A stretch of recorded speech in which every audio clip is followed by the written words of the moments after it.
자, 지금부터 선생님이 여러분들께 알려드리는 것은 이제 문제풀이법에 대해서 설명을 해드릴 거예요. 이 내용은 기본적으로 여러분들이 국어, 영어, 수학, 탐구 모든 과목에 적용되는 내용이니까 이 말을 가슴에 새기시고 평소에 공부할 때 자신의 습관과 선생님이 지금 알려주는 것을 서로 비교해 보면서 조금 더 효율적인 공부를 해주기를 부탁드리겠습니다. 자, 우리는 항상 이제 문제를 풀 때 가장 안타까운 게 뭐냐면 실제로 모의고사를 푼다든지 아니면 문제집들을 푼다든지 할 때 실제 요즘에 이제 5월 달 넘어가면 대다수는 거의 다 문제풀이반의 강의가 많아요. 인터넷 강의도, 현강도, 그리고 학교 수업도 마찬가지죠. 자, 그러다 보니까 실제로 내가 예를 들어서 스터디 카페를 갔어. 가자마자 앉자마자 뭐 하지? 그럼 바로 문제집을 꺼내놓고 바로 문제 풀죠. 자, 이렇게 공부해서는 절대로 안 됩니다. 만약에 내가 문제를 정확하게 푼다 해도 10문제 중에서 과연 몇 문제나 맞출까?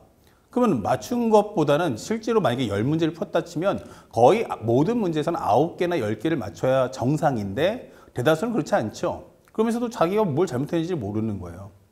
자, 여러분들께 이제 어떻게 하면 내가 전교 1등, 반에서 1등한 애들이 공부하는 것이 방법이 뭐가 다른지 그걸 설명해 드릴게요.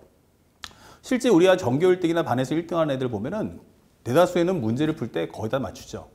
그래서 국어 100, 영어 100 이렇게 나온단 말이에요. 이런 수학도 마찬가지고. 그럼 이런 친구들은 나하고 뭐가 다를까라고 한다면 첫 번째, 바로 문제를 풀기 전에 행동입니다. 항상 국어, 영어, 수학, 탐구 가리지 말고요. 모든 문제 풀기 전에는 내가 풀려는 문제에 해당하는 단원 그리고 또는 그거의 소단원 이 내용들 다시 한번 확인해 보세요. 그래서 내가 지금부터 보는 내용이 어떠한 내용이고 그 중에서 가장 중요한 건 무엇이다. 그리고 시험에 나올 때는 어떤 게 나올 때 나는 어떻게 풀겠다. 이렇게 요약 정리가 서머리 노트나 요약 정리가 반드시 되어 있어야 됩니다. 그래서 내가 지금부터 풀려는 문제에 대해서 그 교과적인 내용을 하나도 모르는 게 없는 상태에서 문제 풀이반에 들어가야 돼요. 자, 그러면 현재 이것을 재확인해서 알았어 라고 한다면 이제 문제를 풀어보는 겁니다. 그래서 첫 번째 가장 중요한 건 문제 풀이 전에 내가 지금부터 풀어야 될 문제들에 대한 개념이라든지 내용 그리고 핵심적인 포인트들, 문제 유형과 솔루션들 이런 것을 꼭 재확인하는 습관을 가지십시오. 그리고 나서 이제 문제를 푸는데 대다수 학생들은 이제 어떻게 합니까? 문제를 풀어서 답만 맞으면 그냥 대다수 다 넘어가죠.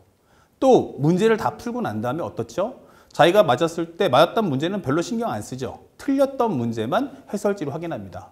절대 이래서는 실력이 늘지 않습니다.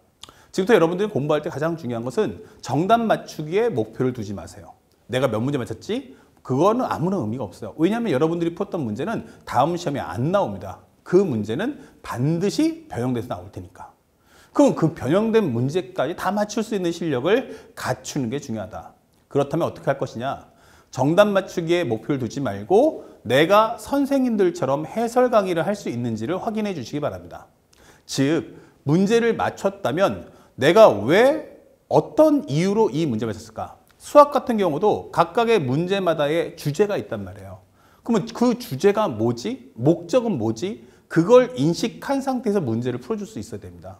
그래서 문제를 맞췄다면 이 문제는 내가 왜 맞출 수 있었는가? 정확하게 그 주제를 잡아주시기 바라고 만약에 틀린 보기, 만약에 내가 하나, 둘, 셋, 넷, 다섯, 1, 2, 3, 4, 5번 중에서 예를 들어서 탐구를 했는데 3번이 맞아. 그러면 1번, 2번, 4번, 5번은 틀렸다는 얘기잖아. 그러면 이 1번, 2번, 4번, 5번은 왜 틀렸는지 설명할 수 있어야 됩니다. 한번 생각해 보세요. 여러분들이 보고 있는 인강이나 현강하는 선생님들을 보시면 그냥 단순하게 5번 정답 몇 번? 3번 하고 넘어가신 선생님들 없어요. 자, 5번의 정답 몇 번입니까? 3번이죠. 그러면 3번이 왜 맞습니까?를 설명해 주실 거야. 두 번째, 1번과 2번과 4번과 5번이 틀렸다면 얘네들의 보기는 왜 잘못된 것인가를 선생님들은 항상 설명해 줍니다. 그래서 다음에는 현재 3번이 맞지만 문제가 변형이 되면 다음엔 2번이 맞고 1, 3, 4, 5가 틀릴 수도 있어요. 5번이 맞고 1, 2, 3, 4번이 틀릴 수도 있는 거예요. 그러니까 모든 문제를 풀 때는 단순하게 정답 맞추기 이게 아니고 맞춘 문제는 왜 맞췄고 틀린 보기들은 왜 잘못된 건지를 네가 하나하나 잡아줄 수 있어야 되며 그 틀린 보기를 내가 어떻게 바꾼다면 이게 옳은 정답이 될 수 있는지도 설명할 수 있어야 됩니다. 그러면 여러분들이 푸는 문제는 한 문제가 아니고 마치 5문제의 효과를 나타낸다는 걸 절대 잊으시면 안 됩니다. 그래서 항상 문제를 풀었을 때는 꼭 내가 정확하게 해설 강의한다. 이런 생각으로 꼼꼼하게 풀어주는 연습을 꼭 해주시기 바라고, 그 다음에 문제 풀이 후 이 과정 또한 아주 중요합니다. 맨 처음에 문제를 다 풀었어요. 그럼 여러분들이 해야 될 것은 절대 해설지를 보지 마세요. 빠른 정답 있죠? 예, 그 빠른 정답만 보고서 정답을 맞춰주세요.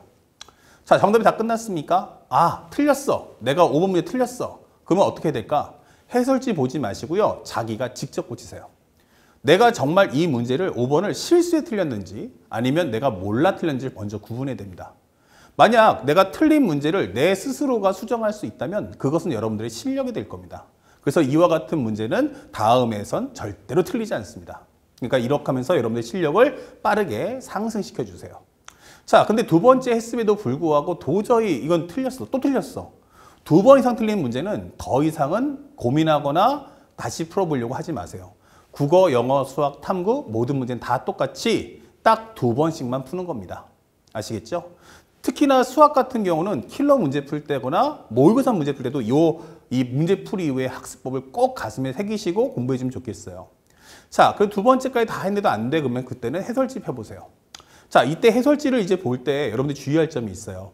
보통 아까도 얘기했지만 여러분들이 공부가 약한 친구들은 보통 중간 정도나 중상위권 학생들이 왜 성적이 더 이상 안 올라가냐면 틀린 문제만 맞춰보기 때문이에요. 자, 여러분들이 해야 될 것은 자기가 맞춘 문제도 꼭 해설지를 한번 확인하세요. 자, 예를 들어 볼까요? 이게 문제의 시작이야.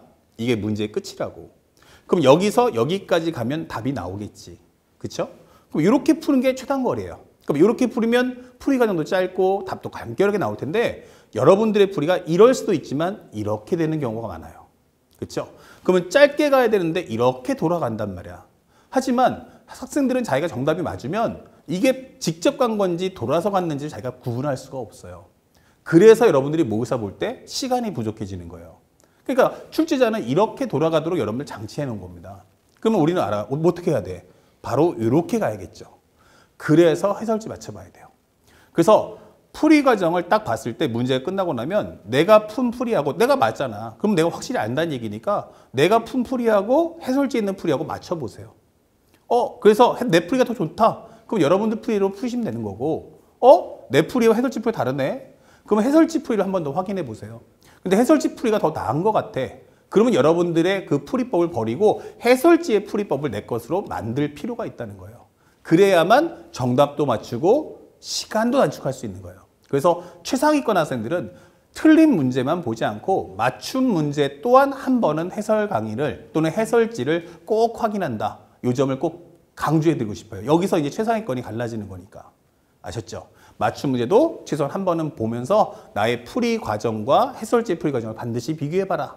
이게 항상 내 머릿속에 있어야 됩니다. 그 다음에 틀린 문제가 있으면 반드시 해설지를 보면서 하나하나 따라가 보세요. 아시겠죠? 절대 수학 같은 경우는 문제 틀렸네? 못 풀었어. 근데 해설지를 보고 이걸 보면서 끄떡끄떡 할 수는 없는 거예요. 그래서 해설지를 보면 그 한 줄 한 줄을 여러분들이 그게 이해가 갔으면 그걸 하나하나 설명해 보세요. 그래야 그 다음 줄, 또 그리고 그 다음 줄에 대한 해설 강의들도 납득이 갈 겁니다. 아시겠죠? 그래서 항상 해설지를 읽지 말고 해설지를 염두에 쓰면서 한번 설명해 보는 습관을 갖춘다면 실제 킬러 문제까지도 여러분들이 완벽하게 자신의 것으로 흡수할 수 있다. 이 점을 꼭 알려드리고 싶어요. 알았죠? 틀린 문제는 뭐 해라? 읽지 말고 염두에 쓰면서 설명을 해봐라. 이 점을 꼭 강조해 드립니다. 그래서 맞춤 문제도 반드시 비교해 볼 필요가 있고 틀린 문제는 자신의 풀이와 비교했을 때 어디까지가 일치하고 어디부터 잘못됐는지 그런 걸 꼭 확인하시고 그 다음에 가서 이렇게 문제풀이까지 해설지까지 다 확인하고 나면 그 다음에 가서 현강이나 인강을 통해서 선생님들의 풀이도 한번 같이 비교해 보시면 여러분들의 실력은 훨씬 더 빠르게 나아질 겁니다. 아시겠죠? 그게 여러분들이 앞으로 5월부터 수능 때까지 해야 될 피드백 과정이며 또한 오답 정리의 과정이다. 이 점을 절대로 잊지 마세요. 그리고 내가 틀린 문제가 있어. 예를 들어서 내가 수투에 있는 미분의 접선의 방정식이 틀렸다. 아, 그랬구나 라고 하신다면 반드시 개념 강의나 선생님의 개념적 사고를 통해서 개념적 사고에 있는 모든 개념 강의와 유형의 맵 그리고 그 뒤에 관련된 선생님 기출문제 풀어주잖아요. 그 문제 풀이까지 한번 쫙 보세요. 그러면 자신이 쉬웠던 접선의 방정식부터 심화되는 접선의 방정식까지 모든 컨셉을 한 번에 쫙 담을 수 있을 거예요. 그 다음에 이제 그것이 이해 갔다면 워크북을 통해서 좀 다시 한번 그 집중력 자신이 취약한 문제들을 다시 한번 꼼꼼히 연습하면서 다음 문제풀이나 다음 모의고사 때 틀리지 않겠다. 이렇게 피드백을 꼭 해주시면서 공부해 준다면 점점 내가 모르는 것이 어떻게 돼요? 사라지겠죠? 정반합, 정반합 되면서 자신이 아는 건 더 단단해질 것이고 자신이 부족한 면들은 하나하나 다시 한번 완벽하게 다져지기 때문에 점점 이 횟수가 한 주 한 주 지날 때마다 자신의 실력 향상이 올라간다는 걸 여러분들이 직접 느낄 수 있을 겁니다. 자, 이와 같은 과정으로 국어, 영어, 수학, 탐구 모든 과목을 공부하세요. 여러분들은 개념이나 내용을 모르는 게 아니고 그것을 활용할 줄 모르는 과정이니까 항상 많은 문제를 풀 때 단순한 문제의 양으로 설명하지 마시고 문제 하나하나의 의미를 곱씹으면서 자신의 것으로 꼭 체화해 주시길 부탁드리겠습니다. 아시겠죠? 앞으로 꼭 올해 수능 때까지 열심히 달려주시길 바랍니다. 여기까지 여러분들의 문제풀이법, 학습법을 알려드립니다. 고맙습니다.